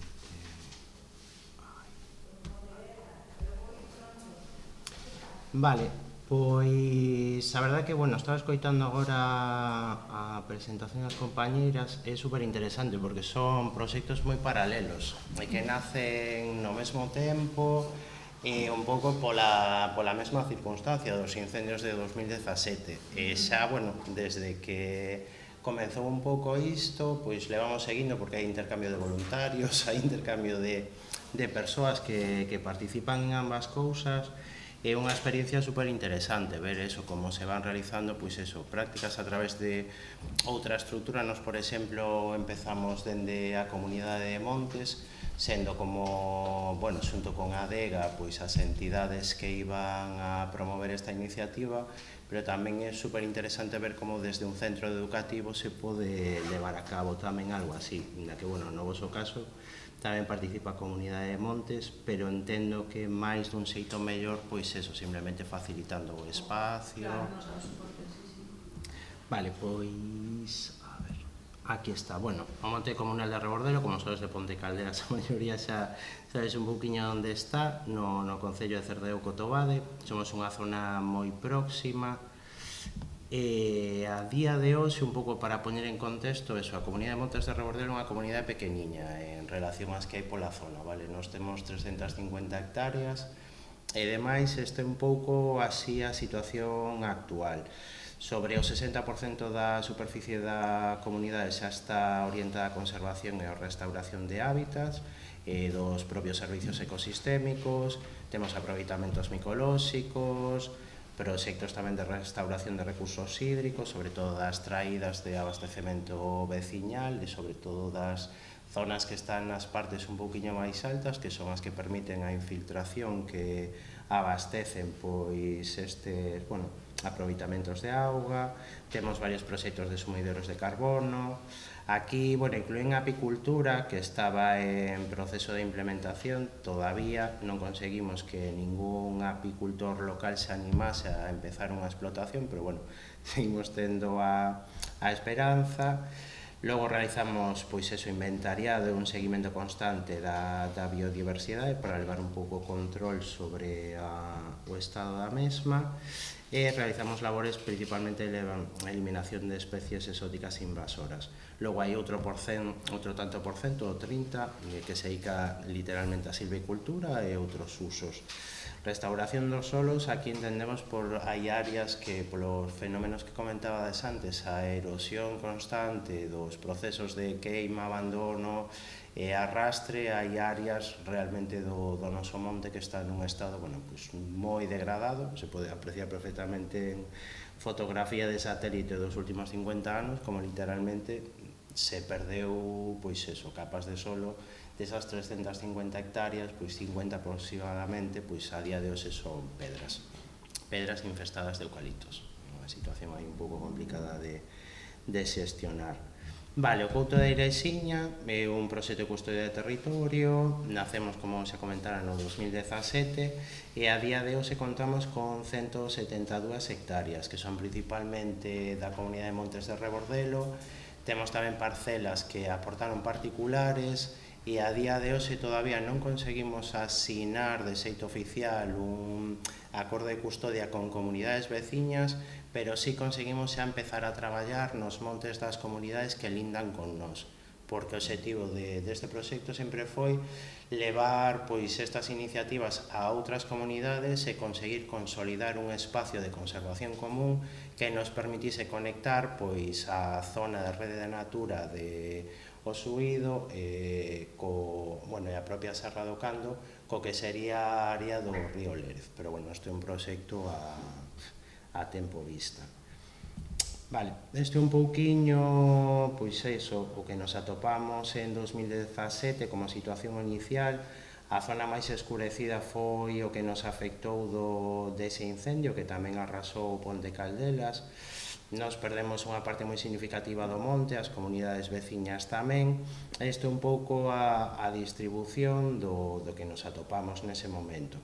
Pois é unha superficie tremendamente afectada polo lume, se perdeu unha parte tamén moi importante do que había nese momento na comunidade para explotación silvícola, e logo había, pois, como en moitas outras zonas, especialmente de Cotobade, que é un fenómeno curioso, porque ali non chegou a haber plantacións de eucalipto como tal, senón que as propias líneas forestais que fixo o ICONA no seu momento para demarcar os lindes das comunidades, todavía non está moi claro por que as fixeron con eucalipto, e desa plantación de eucalipto dos lindes viu a regeneración posterior tras os lumes, e que é unha situación peculiar, o sea, é unha zona na que hai unha presencia desaforada de eucalipto e nin tan siquiera se chegou a plantar como cultivo. O sea, esta é a realidade que temos despois de décadas de abandono e o ciclo do lume, erosión, como progresivamente estas especies van copando toda a totalidade da superficie.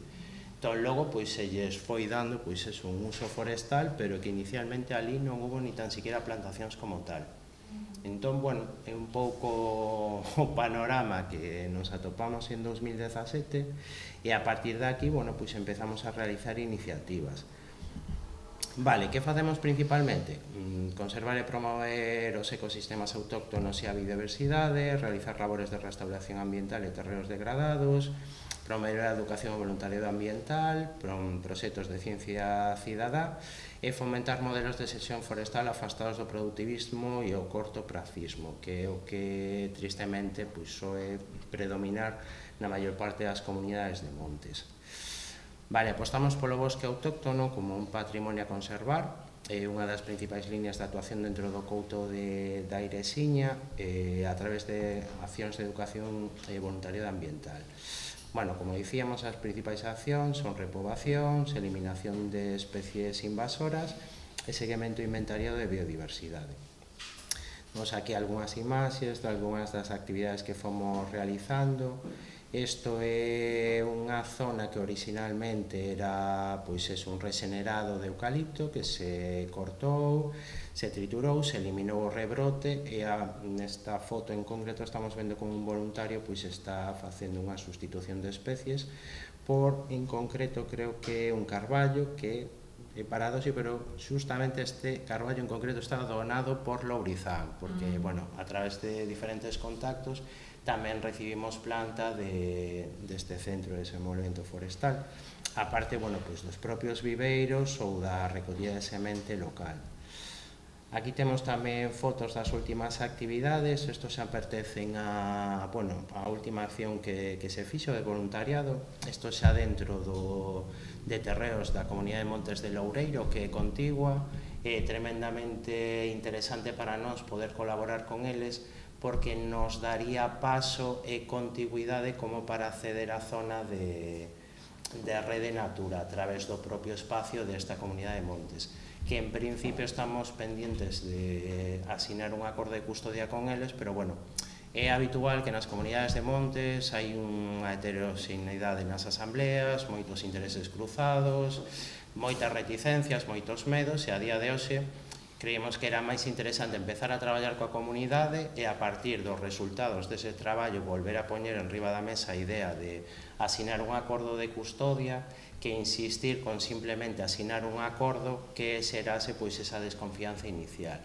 A día de hoxe foi a primeira actividade que fixemos con eles, foi moi efectiva, se cubriu moita superficie e en principio repetiríamos para finais deste mes, está un pouco por pechar a data e bueno, quero resaltarlo porque me parece un paso significativo. A día de hoxe en Rebordelo queda moito traballo por facer, pero bueno, está todo xa planificado para dentro do plan ordenación que temos vixente para a eliminación total do eucalipto da comunidade a 10 anos vista, isto xa contando con recursos da propia comunidade e demais. Entón nos parece interesante estender esta metodoloxía ou este xeito de facer a outras comunidades para poder acceder a esas zonas que xa son espacios que teñen outra catalogación de conservación, entre comillas. Vale, aquí tamén hai imaxes de outras das actividades principais, que é descascado de acacia. Nos temos a sorte de que a presencia, por exemplo, neste caso de acacia melanoxylon ou de acacia de albata é moi reducida, digamos que hasta certo punto controlable, non temos grandes extensións, son zonas que aparte está moi claro o punto foco de expansión, que era unha parcela dun particular, de varios exemplares de acacia de grandes dimensións que teñen aproximadamente sobre 60 ou 70 anos e a partir de aí se foron estendendo esas masas a outras parcelas.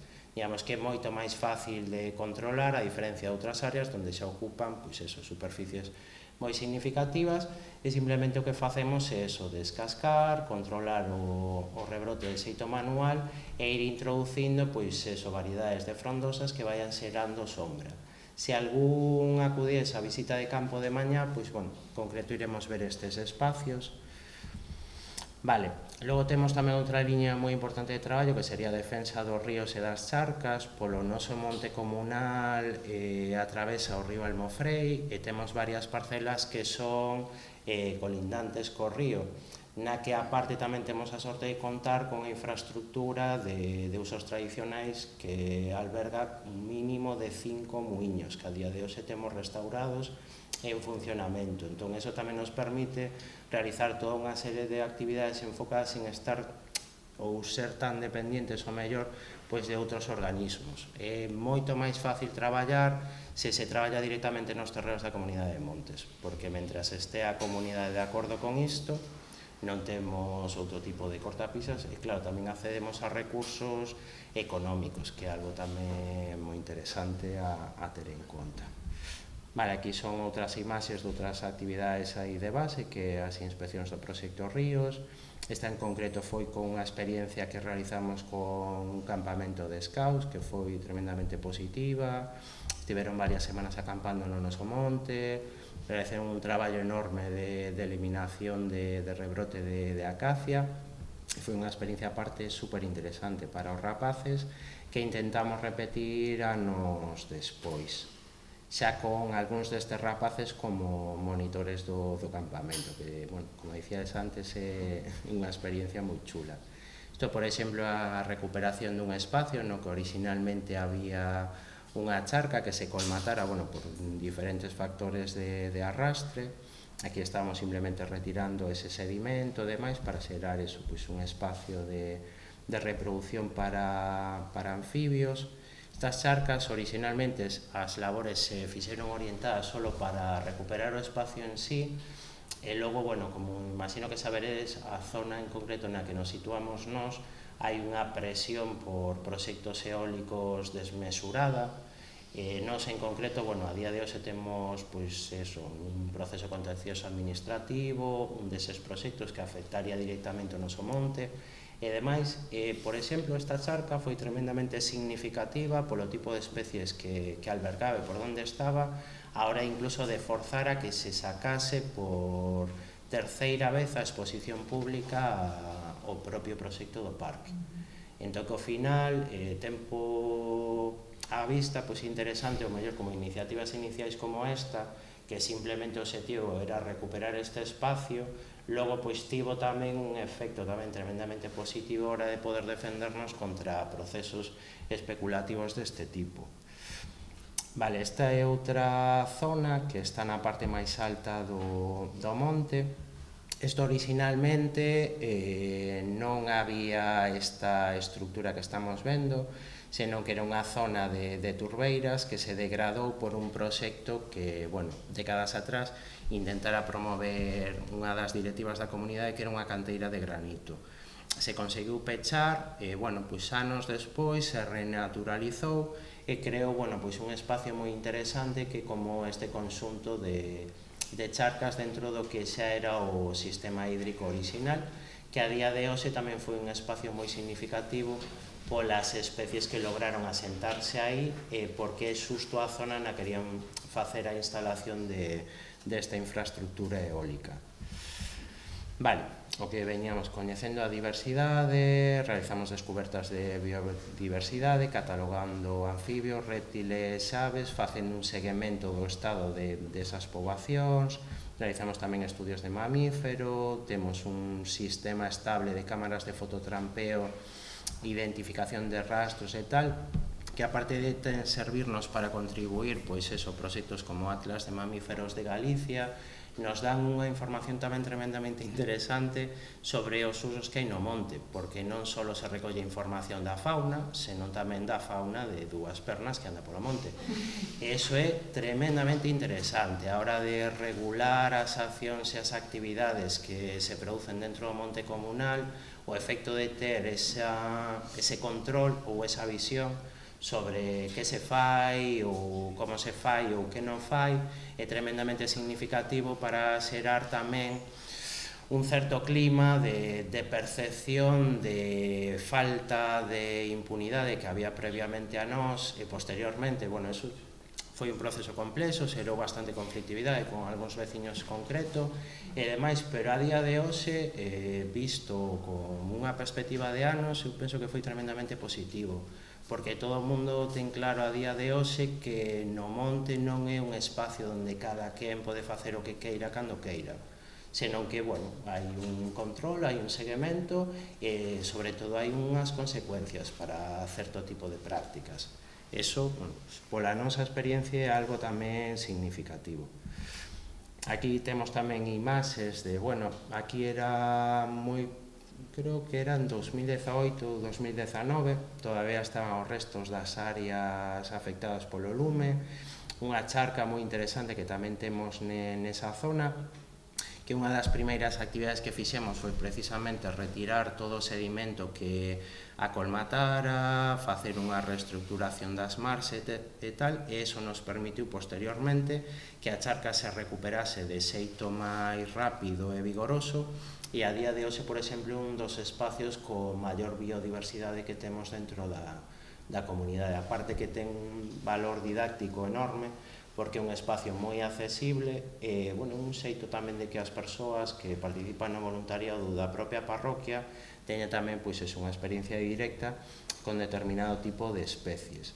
Este, de feito, é un compañeiro que vive en Ponte Caldelas, que creo que ten realizado algunha actividade tamén con a Rente do Chan, é unha persoa tamén moi activa nesa zona e, bueno, un valor moi interesante tamén para o proxecto como divulgador. Aquí, simplemente unhas imaxes dos dispositivos que utilizamos para realizar o fototrampeo. Temos tamén, bueno, isto foi dentro dun proxecto concreto con morcegos de Galicia e demais para o inventario de fauna. Temos unha clasificación dos quirópteros presentes na zona. Apostamos tamén pola posta en valor do patrimonio, como comentaba antes. Traballamos pola restauración dese patrimonio arquitectónico e logo tamén, pois eso, dos propios oficios e usos que tiñan antes estes espacios. Recuperamos 5 muiños. A día de hoxe están en funcionamento, non quere decir que teñan un funcionamento efectivo e casi anecdótico ou puntual que os veciños os empreguen, pero, bueno, polo menos seguen aí, se conservan e puntualmente, inda que sexan para actividades nosas, pois se poñen en funcionamento e se poden utilizar como elementos didácticos. Sí que sería máis interesante, o mellor, que ese funcionamento pois estivese máis integrado nas realidades das persoas da parroquia, pero, bueno, que a idiosincrasia e a realidade demográfica e social da parroquia é tremendamente diferente, como para que a día de hoxe se faga un uso destes espacios máis en correlación co que foi o seu obxectivo. Logo tamén apostamos nos últimos anos por a recuperación da cultura inmaterial. Empezamos a organizar dende o ano pasado pois un serán, que eran, bueno, pois eso, manifestacións da cultura popular que antes eran comuns e naturais nesa zona, que se abandonaron fai décadas. Deu tamén un resultado super positivo e interesante, algo que tamén empezamos a integrar dentro das actividades bases do proxecto. Bueno, a parte do celebración do Magostos, este tipo de espacios de intercambio, de confraternización, que son moi interesantes, porque se ao final, se as persoas non teñen unha vinculación emocional e persoal con este tipo de proxectos, non van a manter a participación no tempo. Desde a nosa visión é moi importante a experiencia persoal de cada un dos voluntarios para que logo teña esa vinculación emocional que lle faga repetir e sentirse parte dese proxecto e querer volver e estar nese espacio, sentirse tamén, bueno, pois ese vinculación persoal para seguir participando ao longo dos anos. Aquí temos tamén, bueno, imaxes de outras actividades. Aquí estamos retirando o seguimento dunha das levadas que abastece a estes muiños que comentaba antes, no río Almofrei, que é unha zona aparte tamén de alto valor ecolóxico, un espacio que está en moi bo estado de conservación. aquí, bueno, son imaxes deste mesmo espacio. Isto era unha represa tradicional que se construíra para precisamente abastecer esa levada. Este é un dos muiños que comentaba. E aquí unha das actividades, por exemplo, toda a restauración deste parello o fixo en concreto o veciño que sae nas imaxes, que, bueno, non é de moita calidade porque isto é unha captura dun vídeo e demais, pero toda a restauración dos elementos para poder poñer en funcionamento o muiño a fixo esta persoa en concreto. É unha persoa que en principio non estaba vinculada a este tipo de actividades, pero sí que o feito de poder traballar nestes espacios fixo que alguén que en principio era alleo a estes proxectos se interesase e tivo un papel super activo. Foi o que contribuí principalmente para poder recuperar estes usos. Aquí temos tamén esa imaxe de un dos magostos que realizamos na Casa do Pobo. Esta é unha actividade de inocolución de micelio en troncos, tamén para intentar incluir dentro do que son as rutinas e os aproveitamentos que realizan os veciños do que son os recursos do monte, outro tipo de usos que hasta agora non estaban presentes ou non eran tradicionais, como o cultivo de... Neste caso sería de sitaque en tronco, que foi tamén unha iniciativa moi ben acollida e que logo tamén fixo que, non na súa totalidade, pero moitos veciños da parroquia tamén empezaran a valorar como certos recursos que hasta ese momento simplemente restos de poda de os soutos que temos, como moitos se aproveitaban para leña. E a partir deste tipo de iniciativas sí que varios veciños empezaron a incluir isto nas súas rutinas de uso. Que estaríamos tamén con unha das actividades que realizamos, que son xornadas e saídas micolóxicas. Hai moi bo recurso micolóxico na zona, era algo que tradicionalmente ali non se aproveitaba, de feito había como esta cultura incluso como de medo a, os cogumelos, todo isto vinculado con que eran velenosos e había un aproveitamento moi mínimo. Progresivamente, a medida que se foron realizando actividades divulgativas, saídas e demais, foi un recurso que, por exemplo, empezou a valorarse máis hasta que a día de hoxe, por exemplo, desde unha iniciativa primeira que foi declarar un par de soutos como couto micolóxico, a día de hoxe xa no propio plan de ordenación do monte comunal xa estaría declarada toda a superficie do monte como couto micolóxico para aproveitamento exclusivo dos veciños. Intentouse durante varios anos que se abrira ese aproveitamento a persoas que foran externas a comunidade, simplemente sacando un formato de licencias e demais. A verdad, non foi unha experiencia moi positiva e, en a asamblea se decidiu dedicalo exclusivamente ao aproveitamento dos propios comuneiros. Vale, logo por citar algunha das outras iniciativas que temos outro acordo de custodia específico vinculado ás parcelas de Castiñeiro. Este en concreto sería con Seover Life, que foi unha iniciativa super interesante que nos propuxeron eles directamente. É un programa, a 3 anos vista. Vedes aquí, un pouco unha descripción así rápida. E máis é para avaliar o impacto nas plantacións de Castiñeiro e Abeleira, no noso caso solo de Castiñeiro, das melloras ou das posibles melloras da súa productividade, realizando medidas que fomenten a biodiversidade.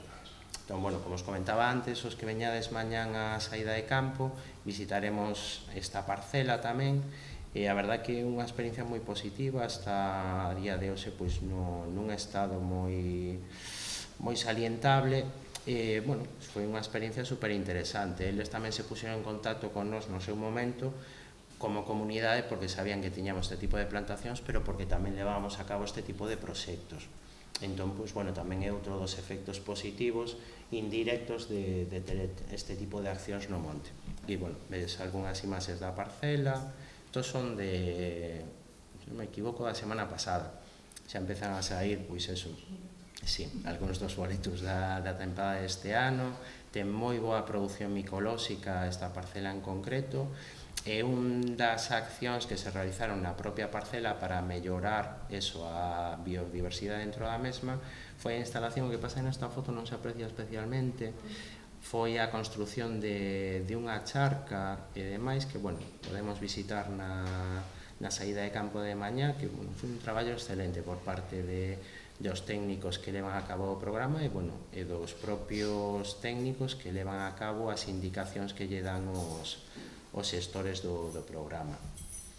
Vale, logo tamén participamos no Capriz, que é unha iniciativa a través de, toda a estrutura do Servicio de Voluntariado Europeo que promoven as brigadas deseucaliptizadoras, cas que tamén levamos traballando, colaborando desde hai un montón de tempo, que foron tamén unha axuda moi significativa cando empezamos coas actividades de voluntariado e que, fomos mantendo este contacto, esta aprendizaxe común de intercambio de prácticas e a día de hoxe cristalizou un pouco neste proxecto que é super interesante. Nas próximas semanas se publicarán as guías didácticas de boas prácticas que se recollen nestas experiencias, que basicamente compartir experiencias de boas prácticas de diferentes comunidades, tanto de Galicia, norte de Portugal, como de León e Asturias, e crear como un arquivo digital donde esas fichas, eses contactos de boas prácticas para ter paisaxes resilientes ante o lume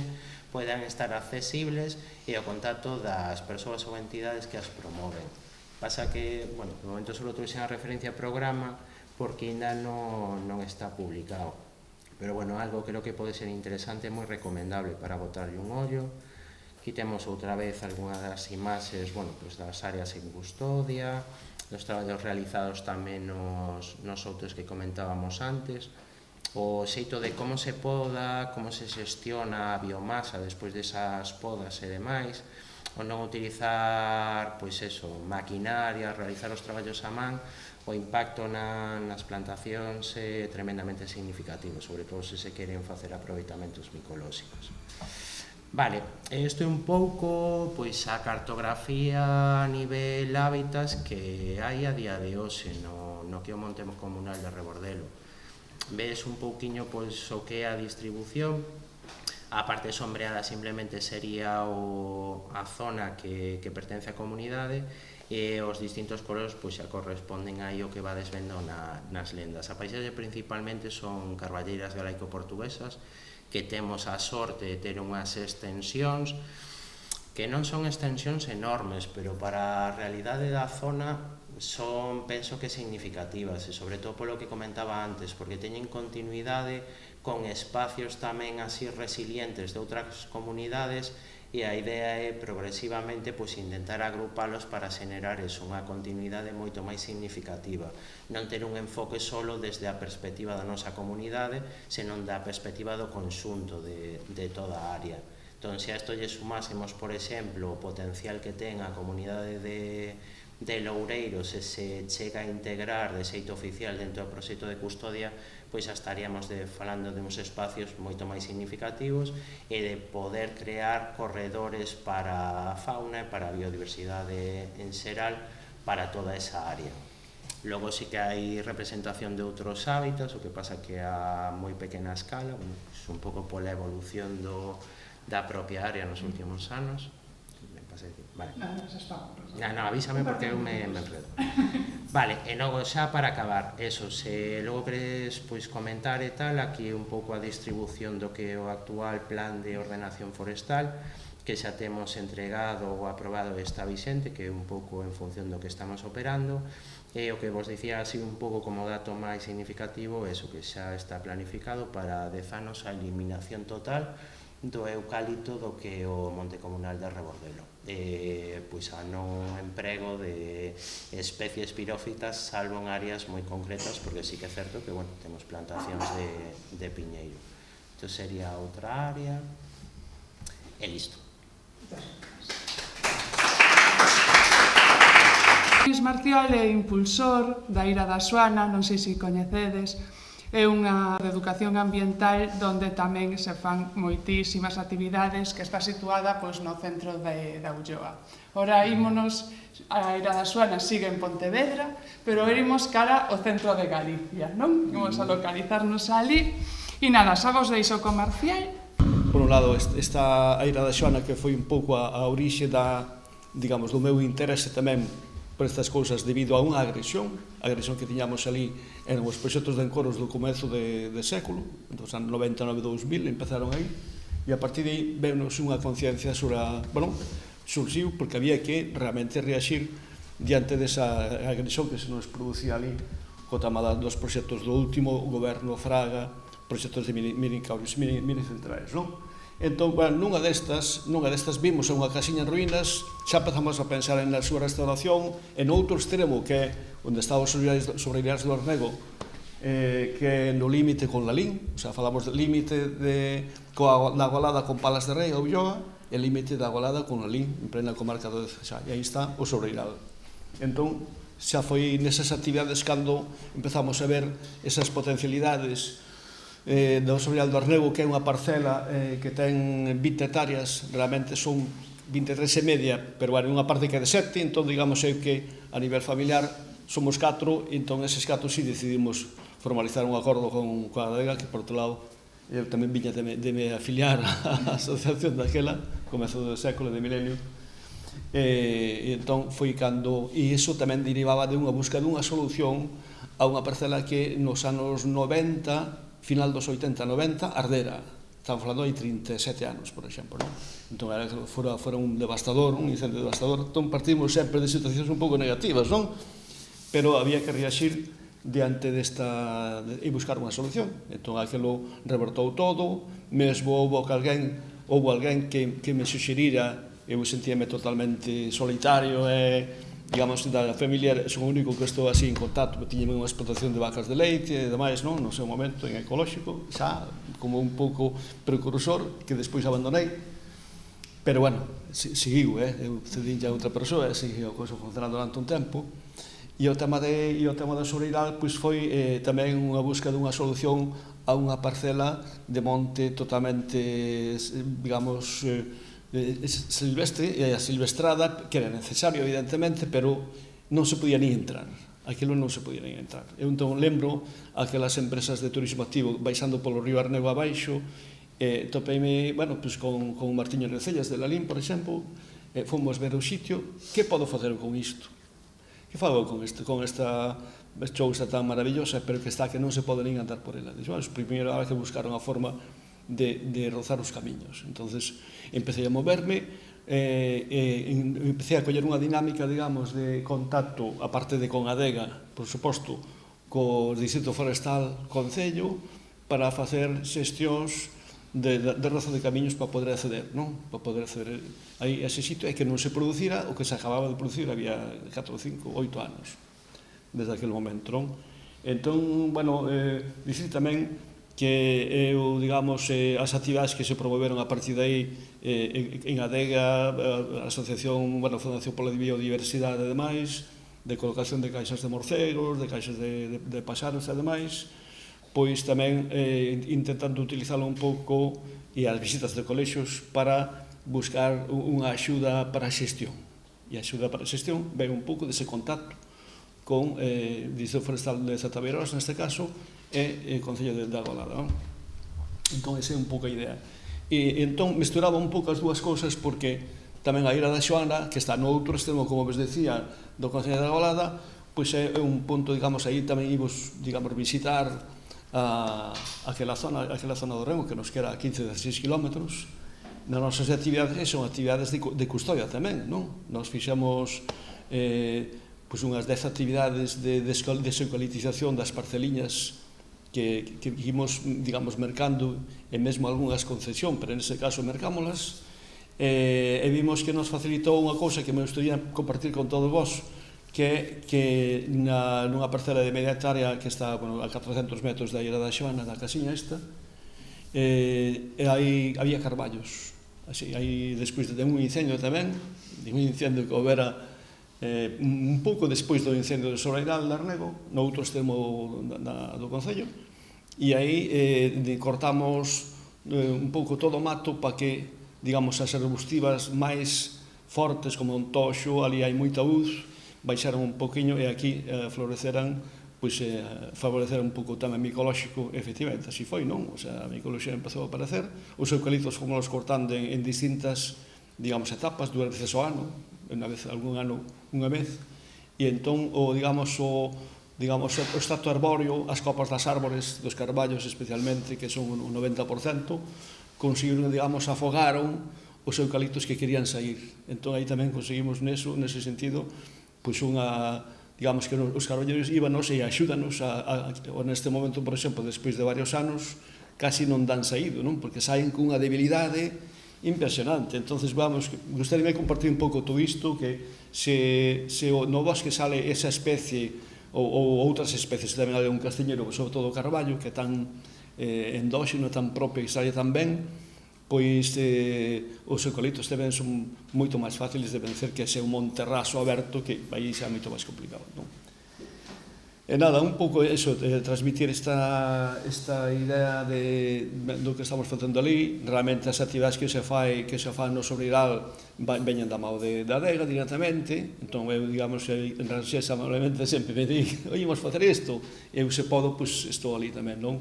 Entón, eu realmente, que me limito a facer a xestión, poder camiñar, poder conseguir un local onde estaba ali en Prado de Lalín, pois tamén fomos non sei cantas veces, sobre todo contigo, e máis con Paco Bañobre, e directamente, foites algunha vez, María, así que...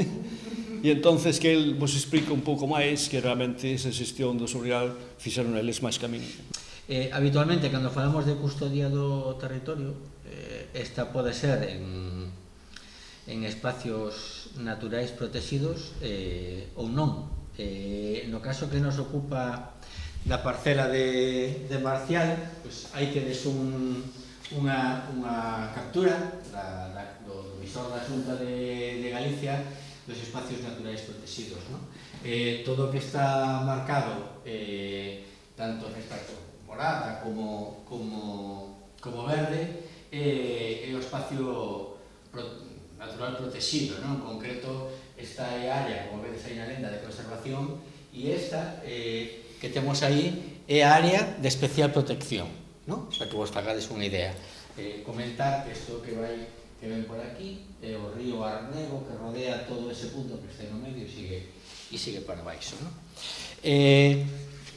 Dúas cousas. Habitualmente as acordos de conservación poden ser en espacios protegidos ou non, o que non é incompatible, especialmente en Galiza, onde realmente unha parte moi importante do territorio, por non decir prácticamente todo, están máis privadas, ves esa de familias, de particulares ou de comunidades de montes. Entón, podedes ver aquí a seguinte imaxe, porque moitas veces falase, ou as comparacións son odiosas, e fai, o LUNS saliu o 7º inventario de custodia do territorio a nivel estatal. Claro, en Galicia, e aí veñen datos sobre o número de hectáreas que se conservan baixo a figura de custodia do territorio en Galicia, o número de acordos, etc. Botadlle un ollo a seguinte imaxe de como está distribuído o territorio neste lugar no que estamos a traballar.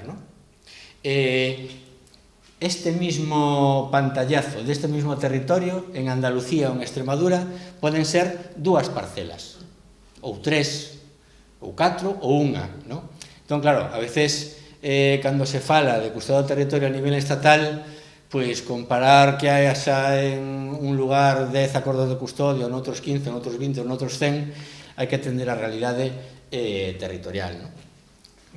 Así prácticamente toda Galiza, así nos lugares, por exemplo, por non falar só onde Fragas do Mandeo, que é unha entidade que fai custodia do territorio na Coruña, concretamente nas Fragas do Eume, o que están pretendendo custodiar é algo así.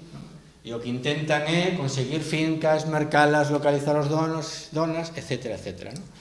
Nós tivemos a sorte de que firmamos o acordo cunha persona, e claro, miras isto e dices, pois isto será unha comunidade de montes, ou será... A parcela de Marcial e familia é esta, para que vos dedes conta da sorte que tivemos de que esta familia nos cedera este espacio na zona, no corazón de especial conservación deste espacio natural protegido. É decir que gracias a iso quizás os dous proxectos así iniciais de adega tiveron trampa porque eran con familias da xente que estaba en adega, pero serviron para que logo outra xente colaboraran con nós. E ora xa varias parcelas deste lado do río xa temos tamén acordos de custodia, non? Por lo tanto, unha parte aquí importante desta zona do río Ornego, en la que non teñamos realmente un acordo de colaboración con Augas de Galicia, e como a zona realmente está sin deslindar, estamos agora mesmo facendo unha xestión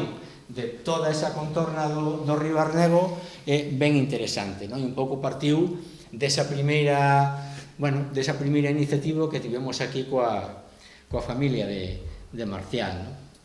Aí tedes un acordo, o primeiro acordo se asinou o 21 de marzo, día da árbore do 2016, e dende aquela fomos renovando varios acordos, non? E aí, tedes, acordo de custodia do territorio do propietario da Quinta Zarra da Pena e Adega para o estado de conservación deste predio do Sobredial do Ornego, non? E aí veñen o que se expoñen, as cláusulas, etcétera, non?